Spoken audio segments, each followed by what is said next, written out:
Et oui, j'ai enfin vu Black Panther et waouh!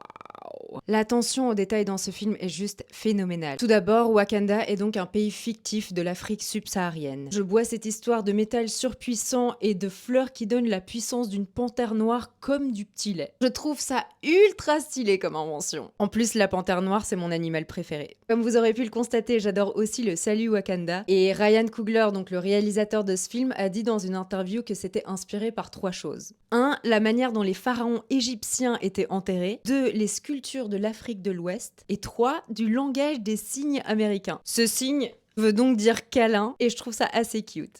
Je peux évidemment pas faire cette vidéo sans parler de l'antagoniste Killmonger. Alors moi qui demandais des personnages plus ambivalents, j'ai été servie parce que je trouve qu'il sert véritablement une cause très juste, c'est juste ses méthodes qui sont pas très orthodoxes. Je trouve ça aussi hyper triste que lui et T'Challa se battent jusqu'à la mort à cause des actions de leur père. Alors qu'au final, on remarque qu'ils voulaient les mêmes choses. Et d'ailleurs, T'Challa va changer son opinion sur le fait que Wakanda devrait rester secrète grâce à Killmonger. C'était vachement émouvant à regarder comme combat parce qu'en plus ils sont cousins. Aussi, que serait ce film sans les personnages féminins trop badass? Entre Shuri, Nakia et Okoye, je sais pas laquelle choisir, je les aime toutes. Gros plus pour Shuri quand elle présente la technologie, ça m'a rappelé un peu les films de James Bond. Et comme vous avez pu le constater dans mon top 10 des personnages, Black Panther est devenu mon personnage préféré. Franchement, j'ai tellement hâte de voir comment ce personnage et Wakanda vont évoluer. En attendant, je me prépare petit à petit pour Infinity War. Et surtout, n'oublie pas de liker cette vidéo et de t'abonner si tu veux voir la suite.